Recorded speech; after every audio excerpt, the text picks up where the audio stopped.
ஒரு ஒரு மாற்று சக்தியாக கருதி இந்த கருத்தை கூறியிருக்கிறார் என்று நான் நம்புகிறேன்.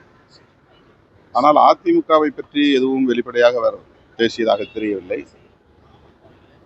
கொள்கை எதிரிகளின் பட்டியலில் அதிமுக உண்டா இல்லையா என்று அவருடைய உரைகளில் புரிந்து கொள்ள முடியவில்லை.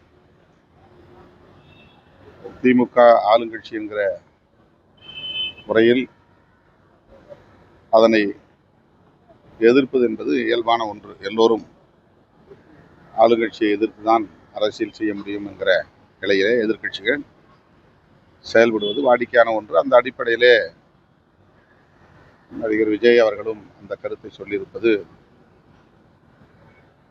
இயல்பான ஒன்றுதான். ஆனால் அதிமுகவை பற்றி எதுவும் சொல்லவில்லையே ஏன் என்கிற கேள்வி எழுது. ஆனால் அதிமுக பற்றி குறிப்பிட்டிருந்தாரு, நாங்கள் திமுக மாதிரியும் அதிமுக மாதிரியும் நேரடியாகவோ மறைமுகமாகவோ பாஜகவோட தொடர்பு வச்சுக்க மாட்டோம்னு சொல்லியிருந்தாருல. ஸோ அதிமுக எனக்கு குறிப்பிட்டதான் சொல்லியிருந்தாரு. இல்ல, கொள்கை எதிரிகளாக திமுகவையும் பாஜகவையும் தான் அவர் வெளிப்படையாக பேசியிருக்கிறார். அதிமுகவை விமர்சித்திருக்கிறார். ஆனால் அதிமுகவும் எங்களுக்கு கொள்கை எதிரிகள் தான், எதிரி பட்டியலில் தான் இடம்பெற்றுள்ளது என்ற கருத்தை சொன்னதாக தெரியவில்லை. எப்படியோ அவர் ஒரு மாற்று சக்தியாக கருதி இந்த கருத்தை சொல்லியிருக்கிறார், அவ்வளவுதான். கடைசி சார், இந்த பரந்தூர் விமான நிலைய விஷயத்துல பாத்தீங்கன்னா பொதுமக்கள் முதல்வர் சந்திக்கல, அவங்களோட பிரச்சனை இது பண்ணணும், இல்லாட்டி என்னோட தலைமையில சட்டமன்றம் நோக்கி அவர்கள் அழைக்கப்படும் சொல்லி விஜய் கூறியிருந்தாரு. இது குறித்து இந்த பிரச்சனை குறித்து எல்லா எதிர்கட்சிகளும் விடுதலை சிறுத்தைகள் உட்பட பொதுமக்களுடைய கோரிக்கைகளை அரசின் கவனத்திற்கு எடுத்து வைத்தோம். அதையும் தாண்டி அந்த செயல் திட்டம் நிறைவேறும் நிலையில் உள்ளது. பாதிக்கப்படுகிற விவசாயிகளுக்கு இழப்பீடு தருவது என்கிற அடிப்படையில் அரசு தீவிரமாக செயல்பட்டு வருகிறது.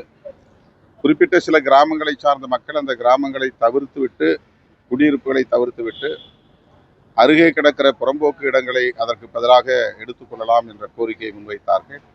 இந்த கோரிக்கையை தமிழ்நாடு முதல்வரின் கவனத்திற்கு பலமுறை நாங்களே எழுத்துப்பூர்வமாக தந்திருக்கிறோம், அமைச்சர்களிடத்திலே பேசியிருக்கிறோம். ஆனாலும் இழப்பீடு தருவதில் ஆர்வம் காட்டுகிறது. இந்த நிலையிலே விஜய் அவர்கள் சொல்லியிருக்கிற கருத்து